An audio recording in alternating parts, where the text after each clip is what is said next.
Muy bien, para continuar entonces nuestro trabajo vamos a revisar un poco lo que es la parte de la anatomía. Si bien es cierto, la anatomía y la fisiología es lo más conocido, es importante que, como les decía, no perdamos el asombro. Eso es lo que nos hace ser creativos, encontrar las cosas nuevas en todo. De manera cordial también, solicitarle su colaboración para no filmar, no tomar fotos. Recuerden que uso pacientes y me gusta mostrarlos porque así se ven los resultados. Los aspectos musculares, motrices y orofaciales para la intervención es necesario tenerlos en cuenta para lograr que una persona como esta termine en estas condiciones en cuanto a su estructura, en cuanto a su manejo muscular y funcional. El sistema estomatognático es un sistema que vamos a seguirlo trabajando y viéndolo en completo, o sea, es uno solo, no vamos a estar trabajando más solo lengua, solo velo, solo labios, sino que vamos a ver toda la estructura como tal. Pacientes que le llegan a uno en estas condiciones después de 14 años de haber sucedido su tiroidectomía, llegan con una voz de banda ventricular y tenemos que mejorarle su fonación. Ahora la cuestión es, ¿después de 14 años se puede lograr algo? Sí, desde que sea con equipos es factible. La cuestión es, ¿lo podemos llegar a hacer? Sí, claro que sí, pero no dejarlo al 100% como sería en otras oportunidades.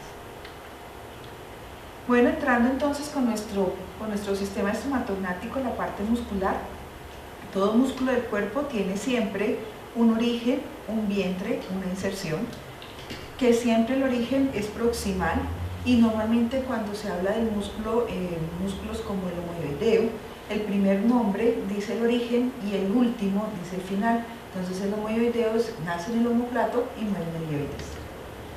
Vamos a trabajar dentro de nuestro quehacer el músculo estriado voluntario, el músculo liso y el cardíaco no los vamos a trabajar. Vamos a trabajar movimientos, entonces trabajamos el músculo esquelético y vamos a trabajar músculos que tienen oposición a la gravedad como el rel temporal para el manejo de la articulación temporomandibular.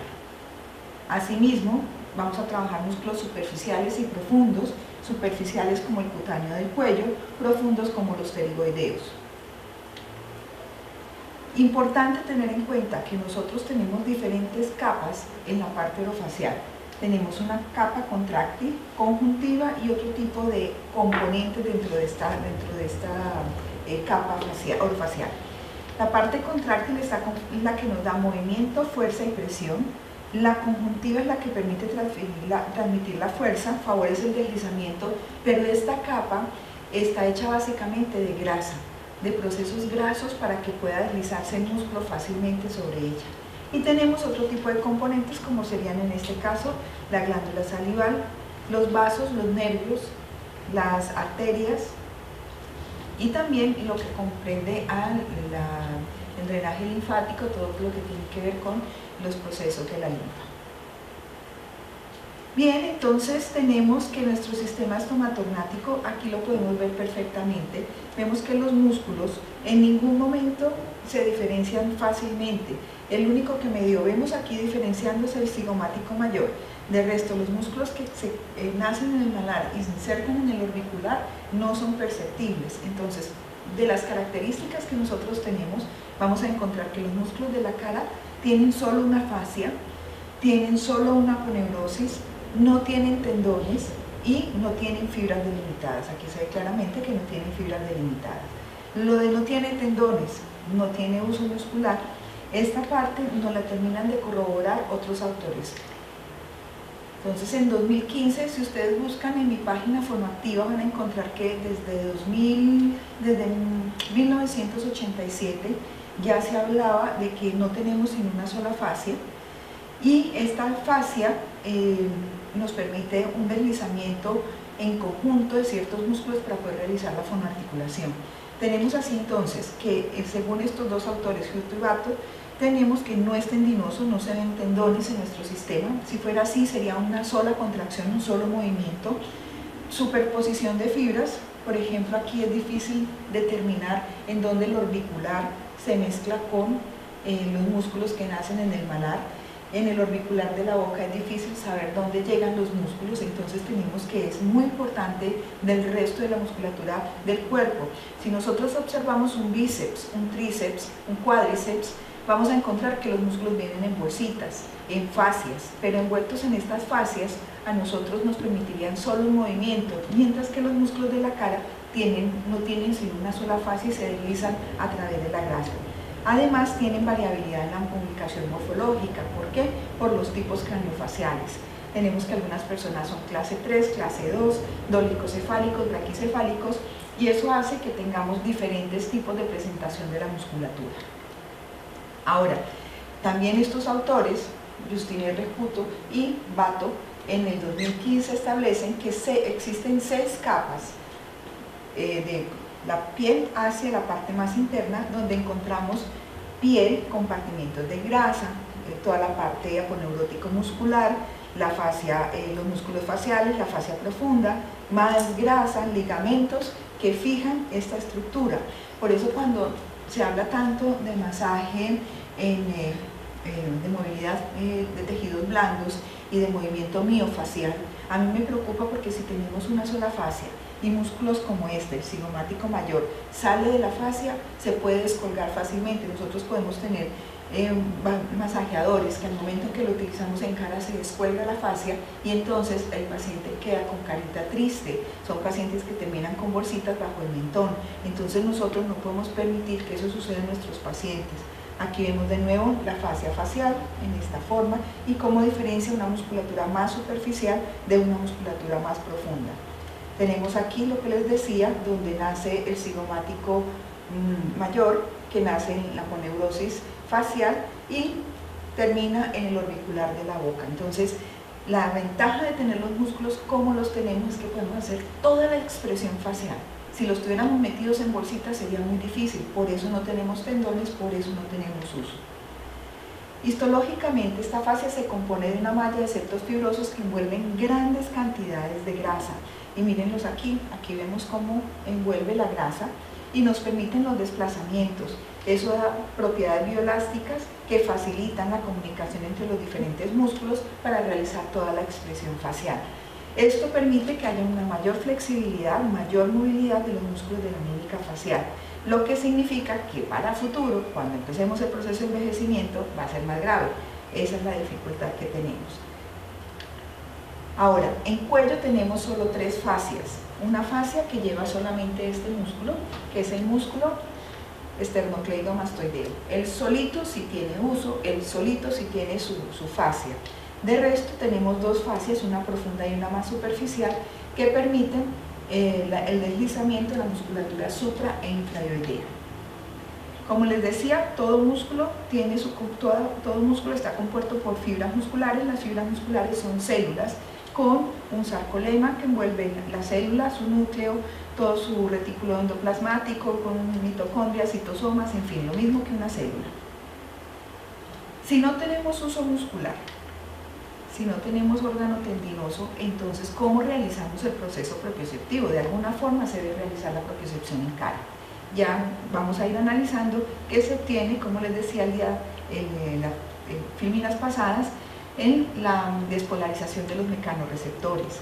Cristina Arias, 2012, establece que para la faringe no se han detectado usos musculares, neuromusculares típicos. Lo que se han detectado son estas formaciones espiroideas que nos permiten una contracción y que nos permiten que se despolarice el músculo para que haya esta contracción. Tenemos fibras musculares y esto es demasiado importante para cuando hacemos la electroestimulación, porque muchos de nuestros pacientes suelen presentar fasciculaciones, esos temblores, esos movimientos que están en la cara cuando llegan de haber pasado por sesiones de electroestimulación muy largas, pacientes de parálisis facial que llegan con ese temblor en cara. Entonces tenemos que mirar qué es lo que está pasando. Entonces tenemos que hay 2 tipos de fibras musculares, tipo 1, tipo 2, y hay una tercera tipo 2B. La fibra tipo 1 es una fibra que es de trabajo lento, es muy blanca, y tenemos la fibra de trabajo rápido, que es la roja. Si observamos a este lado, vemos puros músculos del cuerpo, a este lado músculos de la cara.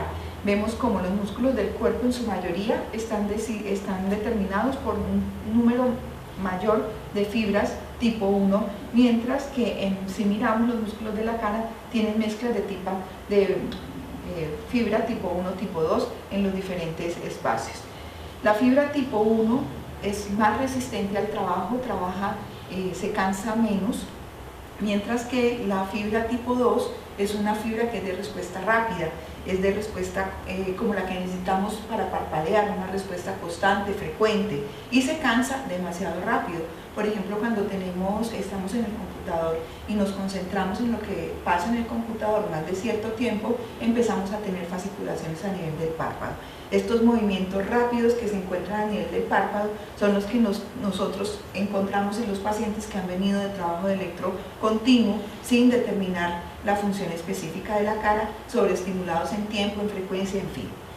Importante también que estos están agrupados o divididos. Lo hacen estos señores divididos en dos grupos, grupos fásicos y grupos tónicos. Grupos tónicos son los resistentes a la fatiga y grupos fásicos son los de movimiento. Dentro de los fásicos tenemos del 14 al 15% de fibras tipo 1, es decir, fibras lentas. Los músculos de los ojos no tienen casi fibras lentas, solo un porcentaje muy pequeño. Entonces tenemos el auricular de los ojos, el auricular de la boca, que son músculos que trabajan rápidamente. Claro que con nosotros los fonoaudiólogos, con nosotros los logopedas, esos como que trabajan demasiado y tienen muchas fibras lentas. Tenemos también las fibras tónicas. Las fibras tónicas son de mayor capacidad de regeneración y resistentes a la fatiga. Del 41 al 67% de las fibras lentas que tiene el bucinador son las que trabajan para la contracción en los procesos de succión. El macetero y el temporal tienen el mayor porcentaje de fibras lentas, lo que hace que sean músculos muy resistentes. Para mí es muy coherente porque el temporal tiene que vencer la gravedad para poder cerrar la mandíbula. Nosotros cerramos necesitamos toda esta parte ósea para poder cerrar nuestra mandíbula. Bueno, cuando nosotros estamos con los músculos, aprendemos desde estas tempranas edades qué tanto abrir la articulación, qué tanto masticar, qué tanta presión hacer, es decir, nuestro aprendizaje muscular comienza desde que nacemos. Esto es lo que nosotros tenemos que trabajar en estimulación temprana.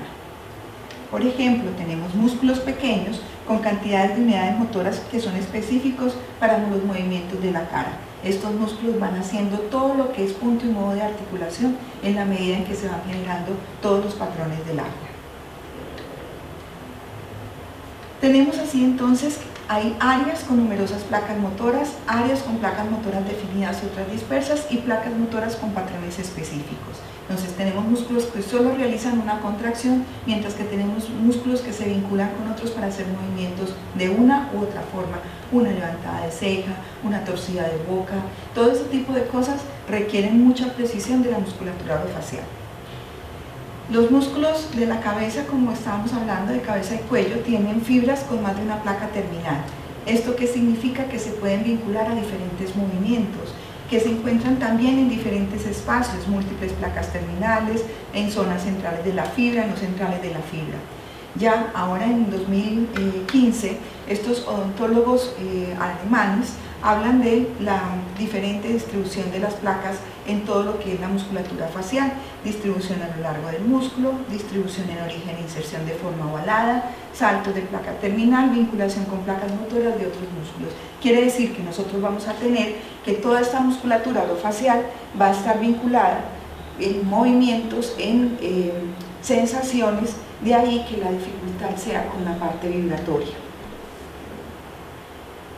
¿Cuáles características musculares son las que tenemos que ver? Entonces, en lo que más hemos trabajado todo el tiempo es la gloriosa contractibilidad. Nosotros hablamos de hipertonía e hipotonía muscular, pero tenemos que hablar también si el músculo se activa o excitabilidad, si el músculo es capaz de extenderse y tiene la capacidad de volver a su posición normal. Esto que estamos viendo, estas características musculares, son demasiado importantes porque son nuestros primeros objetivos terapéuticos. Yo tengo que buscar que mi músculo se active, tengo que buscar que se extienda, que sea elástico y que tenga la posibilidad de contraerse. Muchos movimientos se realizan más por extensibilidad que por la misma contracción. La contracción es limitada, pero si el paciente, la contracción puede ser completa, pero si el paciente tiene la extensibilidad corta o disminuida, el paciente no va a poder realizar el movimiento. Tenemos así entonces funciones musculares: sinergista concurrente, sinergista verdadero. Sinergista verdadero es aquel que realiza la función como tal. Sinergista concurrente es el que lo acompaña. Músculos de emergencia: nos encontramos la dichosa piedrita del arroz. Tenemos una piedrita del arroz, estamos masticando y al momento en que la masticamos nos sentimos dónde está, frenamos todo tipo de movimiento y hacemos un manejo de emergencia. Tenemos músculos agonistas y antagonistas. Agonistas son los que acompañan a aquel personaje que realiza el movimiento y antagonistas son los que hacen toda la opción opuesta. Por ejemplo, cuando yo contraigo mi pterigoideo, se elongan el temporal y el macetero para que podamos abrir la boca. Cuando yo cierro, o sea, cuando se contrae mi temporal y mi macetero, el pterigoideo se estira. Esta es la función agonista y antagonista. Pero, asimismo, tenemos motores accesorios, que es la otra función, que nos van a acompañar este músculo protagonista del movimiento. Entonces, cuando el pterigoideo se contraen también el estilo y el vientre posterior del digástrico, generando una apertura de boca. Cuando nosotros tenemos los niños con cialorrea, procuramos entonces trabajar no solamente el cierre mandibular desde el pterigoideo, sino que tenemos que trabajarlo desde los dos suprayoideos posteriores. Así entonces tenemos también un motor primario y tenemos músculos fijadores de movimiento. ¿Cuáles son los fijadores de movimiento? El homoioideo, que me fija la laringe en posición baja para que podamos inspirar. Y tenemos a nivel superior el vientre anterior del digástrico, que nos fija la laringe en posición anteriorizada para que pueda pasar el bolo. Hablando de semiología médica, entonces les voy a invitar a hacer un cuadro. Este cuadro que vamos a hacer incluye ciertos aspectos como son lesión, patología, tono, fuerza, movimiento y otros aspectos. Entonces, cada vez que veamos una patología, vamos a ir escribiendo para hacer un cuadro de la patología muscular. Si nosotros queremos comunicarnos con los médicos, tenemos que aprender a hablar su idioma. Y parte del hablar de su idioma incluye hablar de estos aspectos. Primer aspecto es la hipotonía. La hipotonía es disminución de tono, disminución de fuerza y el movimiento se aumenta. Eso es hipotonía. Tenemos también la flacidez.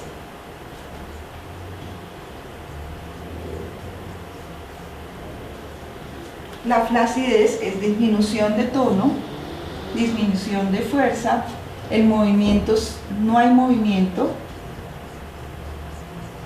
se llama parálisis. Y se da básicamente por una lesión de neurona motora inferior. Eso significa a nivel periférico. Y otros que tenemos dentro de estas características es que pasados 3 meses hay atrofia muscular. Entonces estamos hablando que es importante que nosotros sepamos en qué momento está nuestro paciente. Asimismo, tenemos la atrofia. ¿La atrofia qué es? La atrofia es básicamente musculatura que se acorta, no por tono, sino porque ha perdido elasticidad, musculatura corta, y fuera de eso, disminución de la masa muscular. Entonces, cuando un músculo está atrófico es porque se le ha perdido masa muscular. Asimismo, tenemos algo que para nosotros es muy importante, que es la parte funcional. Significa rigidez. Vamos a encontrar que mi paciente poco se le mueve o se mueve cuando presenta atrofia. Tenemos asimismo otro tipo de patología que es la hipertonía. La hipertonía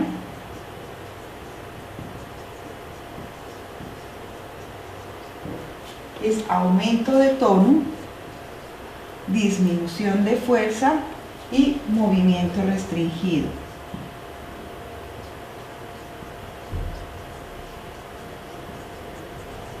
Hay un acortamiento muscular por contracción. Continuamos con la espasticidad. La espasticidad es lesión de neurona motora superior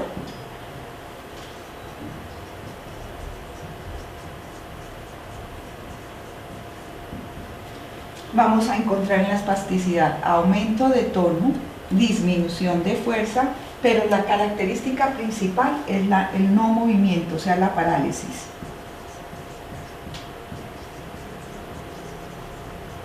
Y con esto diferenciamos estas de las anteriores, estas dos: hipotonía de flacidez, hipertonía de espasticidad.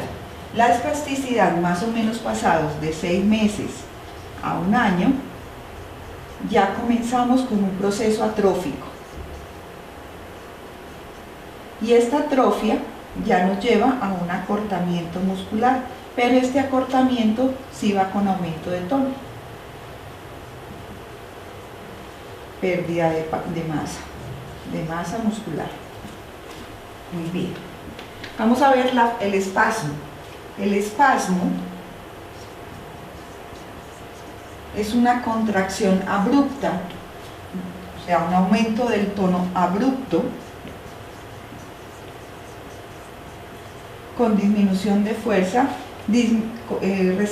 resistencia al movimiento es lo que tenemos aquí. Hay movimiento, pero hay resistencia. ¿Quién no ha tenido un espasmo en cuello?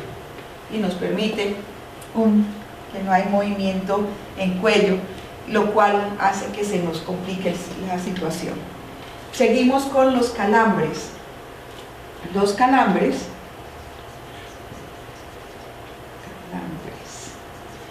calambres se dan básicamente por trastornos hidroelectrolíticos.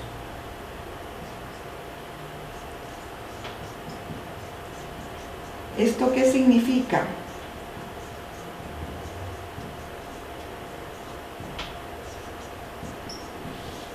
Que tenemos alteraciones en la bomba de sodio, potasio, calcio. Entonces se hace necesario que estos calambres estén controlados desde el punto de vista médico. ¿Qué es? También es un aumento de tono abrupto con disminución de fuerza, resistencia al movimiento, pero sobre todo con mucho dolor.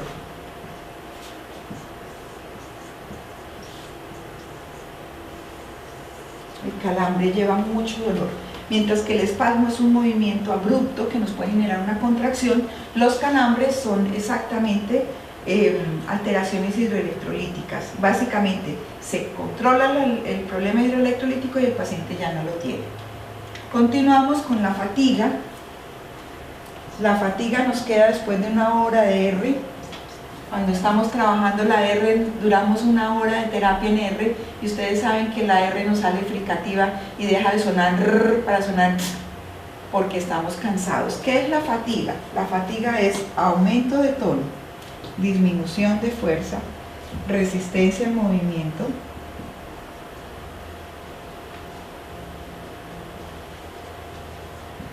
y con el tiempo puede generar hipertonía. Y tenemos la fibrosis cicatrizal. La fibrosis como tal no es una patología de músculo, sino es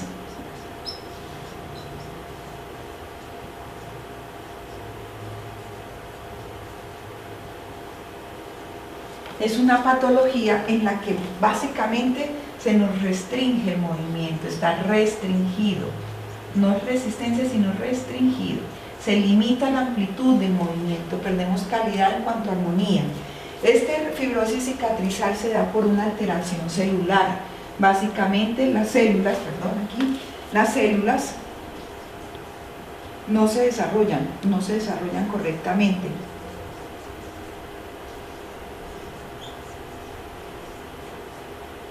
Por lo que al enfrentarse las fibras de musculatura se forma una fibrosis. Estas fibrosis nos limitan el movimiento, no lo permiten en amplitud y poseemos serios problemas. En este cuadro yo creo que simplificamos un poco lo que es la patología muscular y sabemos qué objetivos terapéuticos trabajar en cuanto a tono, fuerza, movimiento, que serían nuestros principales objetivos en un momento dado al momento de realizar la terapia. ¿Cuál es nuestro principal problema? Esto es lo que nosotros tenemos de problema. Vemos la musculatura orofacial como si fuera el abdomen, como si fuera un bíceps, un tríceps, pero nuestra musculatura orofacial es muy diferente. Tenemos características muy precisas y muy específicas para nuestra musculatura orofacial. Bueno, llegamos a la musculatura infrayoidea. La musculatura infrayoidea tenemos en primer lugar este músculo. Como les decía, es el músculo omoyoideo. Este músculo tiene el vientre posterolateral y el vientre anterior. Y en esta parte tenemos unas fibras que salen desde el esternón y se comunican con estas. Entonces tenemos así vientre posterolateral y vientre anterior del omoyoideo. Todos estos también vinculados al asa cervical C1, C2, C3, incluyendo lo que corresponde a nervio hipogloso y nervio espinal accesorio. Bueno, aquí vemos la presentación de la estructura sin la laringe, cosa que para nosotros es muy importante para el paciente con cáncer. Cuando tenemos un paciente con cáncer se nos pierde todo lo que tiene que ver con el movimiento estructural. Le han sacado la laringe y ¿qué vamos a hacer? ¿Cómo va a comer? ¿Cómo fija la estructura? ¿Cómo todo? Es importante que nosotros nos cuestionemos. Retomando entonces el otro músculo, tenemos el esternoioideo, que ustedes en el dibujo que se les envió lo pueden identificar perfectamente, que es el esternoioideo, y este que está aquí, que es el esternotiroioideo, que es el músculo que viene dividido en esta parte para generar solo rotaciones de la laringe, solo movimientos laringeos. De los infra, entonces están dados todos. Tenemos aquí el movimiento de la estructura para proceso deglutorio. Quiero que observemos el elongamiento de estos y cómo estos se desplazan hacia adelante, estirándose igualmente por contracción de estos de estas fibras superiores del músculo faríngeo. Y tenemos la contracción aquí del músculo vientre anterior del digástrico y del miloioideo. Quiero que lo miremos un momento.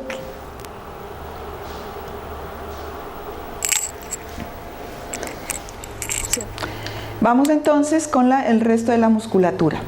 Tenemos la musculatura vientre anterior del digástrico y vientre posterior del digástrico. El vientre anterior nace en el borde mandibular a nivel central y se inserta en la mastoides. Este músculo tiene dos vientrecitos. El uno va cubierto por todo lo que tiene que ver con la parte trigeminal y el posterior con la parte facial. Es decir, en una parálisis facial se nos afecta la parte posterior, lo que significa inestabilidad para la deglución. El estiloioideo viene de la apófisis estiloides, aquí es más fácil verlo, apófisis estiloides al ioides, agarra una gran porción del ioides, mientras que el vientre anterior no lo hace, el estilo sí lo hace. Tenemos que el estiloioideo también es trigeminal, es facial, mientras que el vientre anterior es trigeminal. Aquí vemos entonces el genioideo, que pertenece al 12º par, o sea al hipogloso, y tenemos el milo, que también es trigeminal. Aquí vemos el vientre anterior del digástrico, cómo agarra perfectamente todo el ioides y lo sube en el momento deglutorio, lo toma y lo lleva hacia adelante, estabilizando la laringe para la deglución.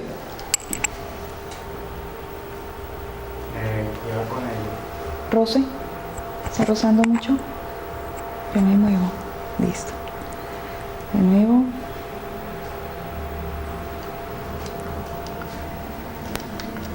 Ok, si yo tengo un paciente en estas condiciones, es un paciente de tumor de cuello, que le hicieron la resección del tumor.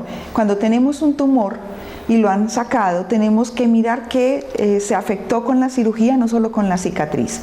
Si yo ubico la laringe está en este punto. En este punto, miren, aquí está el vientre anterior del digástrico, está muy marcado, y aquí comienza comienza el esternoioideo. Bueno, miramos desde la mastoides hasta el ioides, pasa por toda esta línea. ¿Se afectó? Claro que sí se afectó. Apófisis estiloides al ioides, ¿se afecta el movimiento por estos dos? Claro que sí. Ahora miramos el milo es un triángulo en esta forma. se afecta también con la cicatriz. Ahora, este paciente nos consulta por disfagia. Para mí es lógico y coherente que está con disfagia porque esta cicatriz no nos permite el movimiento, el desplazamiento. Entonces su deglución va a estar completamente alterada y va a estar restringida. Apenas yo solucione este problema con esta musculatura, la rehabilitación va a ser mucho mejor. Ahora miren este mentoniano hipertónico. Siempre que tenemos alteraciones a nivel de la musculatura supra e infraioidea, vamos a encontrar mentonianos muy hipertónicos. Llevar la musculatura al cuello nos va a ser complicado, pero lo podemos hacer. Ahora, tenemos otras estructuras que están allí y se los digo porque nos encanta hacer masaje bajo el mentón, hacer puro masaje. Y aquí vemos los ganglios linfáticos y nos encanta hacer masaje por esta zona y nuestro paciente bien cialorreico, o sea, botando harta saliva y nosotros estimulando aquí la glándula salival, la submandibular y la sublingual, y sigue igual de baboso. Entonces, parte de lo que tenemos que evitar, si queremos evitar la cialorrea en un paciente, es la estimulación de la glándula salival. Aquí vemos entonces el milo, y aquí tenemos el genioideo, viene la apófisis geni, alioides, claramente se nota, y este es el milo. Bueno, pacientes como este, con una desviación laríngea en esta forma, contracción de todo el lado derecho, elongamiento de la fibra muscular del lado izquierdo. Tenemos que esta fibra se encuentra muy larga, mientras esta se encuentra muy corta, haciendo que la laringe se rote. No solo eso, está rotada hacia abajo, quiere decir que tenemos una contracción muy grande, muy fuerte del homoioideo, que hace que se desvíe hacia abajo la estructura, o sea, hacia abajo, hacia el lado derecho y en rotación sobre su propio eje. Pacientes como este, que tienen una cicatriz aquí, al cual se le ha retirado toda la musculatura infraioidea. Es un paciente que se le hizo un colgajo desde brazo y se le unió aquí a la mandíbula. Quedó sin esos músculos. Ahora, ¿con qué vamos a bascular esa laringe? No sé. Pero nos dejan un solo músculo en reemplazo de todos los que acabamos de hablar, de toda la musculatura infraioidea y de toda la musculatura supraioidea. Mi paciente tiene que comer, ¿y cómo vamos a hacer? No podemos soltar la cicatriz porque se nos cae la laringe, y si se nos cae la laringe el paciente queda con un alto riesgo de broncoaspiración.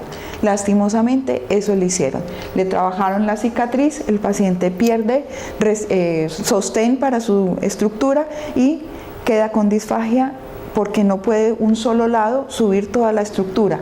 Y terminó con traqueostomía y con gastrostomía. Es muy importante que nosotros siempre sepamos cómo trabajar nuestros pacientes.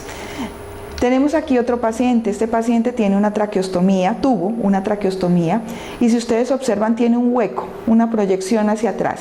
Este hueco ya me está diciendo que la laringe se proyectó totalmente, quedó adosada prácticamente contra las vértebras cervicales. Aquí vemos su escudo tiroideo, miren que está a nivel de hombros, o sea, su laringe está abajo, abajo, abajo. ¿Culpa de quién? De este bendito, el homoioideo. Estos están muy largos, miren aquí se ven claramente los vientres anteriores.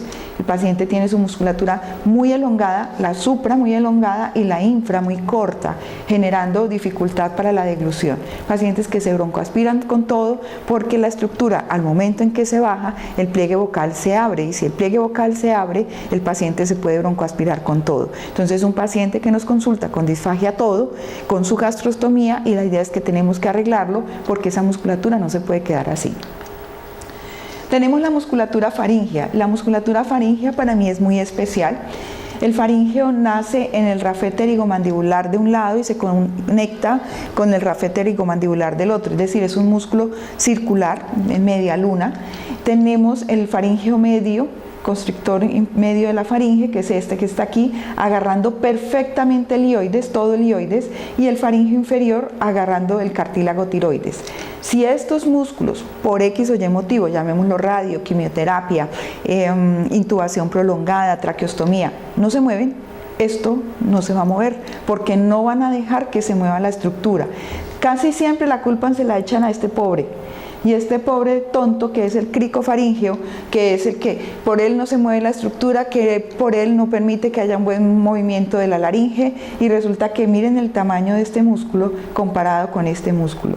Este mantiene la tensión, claro que sí, y mantiene una buena contracción aquí para que no se pase el bolo desde el estómago, pero sí Si estos no dejan mover la estructura, no se va a mover. Es así de sencillo. Aquí vemos los faríngeos desde atrás. Este es el faríngeo superior, faríngeo medio y faríngeo inferior. Y aquí vemos el cricofaríngeo.